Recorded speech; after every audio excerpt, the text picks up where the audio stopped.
Bonjour à tous, nous allons étudier la 11e Mishnah du 3e Perek, donc la dernière Mishnah, avant de terminer ce 3e Perek.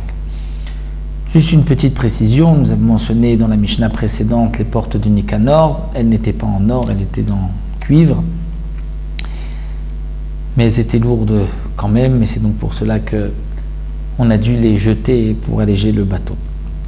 Alors la Mishnah ici nous enseigne Velu Lignai. Voici ceux qui ont été mentionnés Lignai, c'est-à-dire qu'on n'a pas loué. On disait qu'ils se sont mal conduits. Shel Bet Garmou, de la maison de Garmou. Qui c'était Garmou? C'était les responsables de la fabrication du Lechem Apanim, c'est-à-dire des 12 pains qui se trouvaient sur le Shulchan. Et comme nous le savons, le Lechem Apanim était posé le Shabbat et on le laissait, le lechem, le pain, les 12 pains, toute la semaine, et le Shabbat suivant, on apportait d'autres pains, on enlevait les premiers, et on distribuait ces pains entre les Kohanim présents, donc des Mishmarot, donc des 2 Mishmarot, puisque le changement des Mishmarot, des gardes, était le Shabbat, comme c'est rapporté donc dans Masechet Souka. Et Bet Garmou, donc comme nous savons, était responsable du Lechem Apanim, et le Lechem Apanim restait chaud, c'est un miracle, d'un Shabbat à l'autre. Eux savaient enlever le pain, le détacher du four sans qu'il se casse. C'était comme une boîte ouverte, donc le pain n'était pas... C'était difficile de le détacher sans le briser, et donc eux, Bet Garmou, réussissaient, mais n'ont pas voulu apprendre aux autres comment on procédait. Donc l'oratsu lamed al ma'aseh lechem apanim. Comme il est rapporté dans la Gemara, ils savaient que le Beth Amikdash allait être un jour détruit. Et ils ont eu peur que d'autres personnes utilisent leur connaissance, c'est-à-dire la manière de fabriquer, la fabrication de lechem apanim pour la avodah zara, l'idolâtrie. Donc ils n'ont pas voulu, ils ont voulu garder ça dans leur famille. Malgré tout, les chachamim m'ont pensé qu'il fallait mieux qu'ils donnent leur secret afin qu'on puisse, pour le Beth Amikdash, avoir à chaque fois un pain entier qui ne se brisait pas.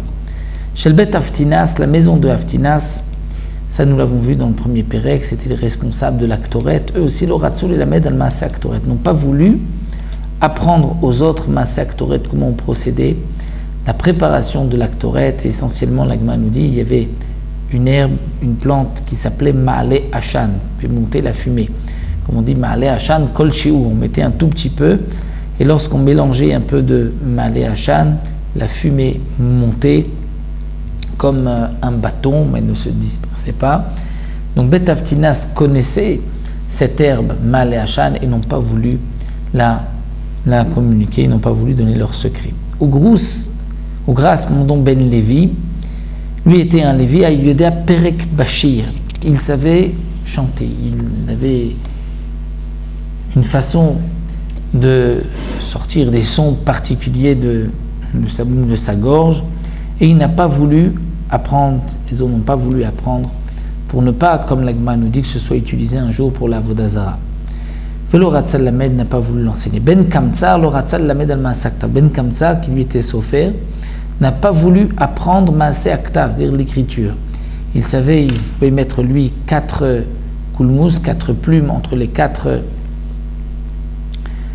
intervalles de sa main, et il arrivait à écrire 4 lettres en même temps, et ça il n'a pas voulu l'apprendre. Donc à la Rishonim Nehemar, sur les premiers il est dit, donc il s'agissait d'après dit Barthénoura, Ben Gamla, Ben Katin, Munbaz, Hilni, Nicanor, il est dit Zecher Tzadik Livracha, le souvenir du Tzadik est pour une bénédiction, Val Elou pour les derniers, Nehemar, il est dit Veshem Rechaim Yirkav, c'est-à-dire que le nom des Rechaim pourrissent.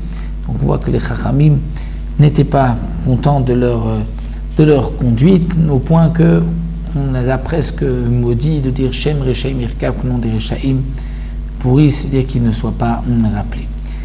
Donc nous nous arrêtons ici à la 3e Mishnah avec Zecher Tzadik Livracha, et le souvenir du Tzadik est pour une bénédiction. Chaque fois qu'on parle du Tzadik, on le bénit. Et nous verrons dans le 4e Pérec la suite de la Avoda avec le tirage au sort.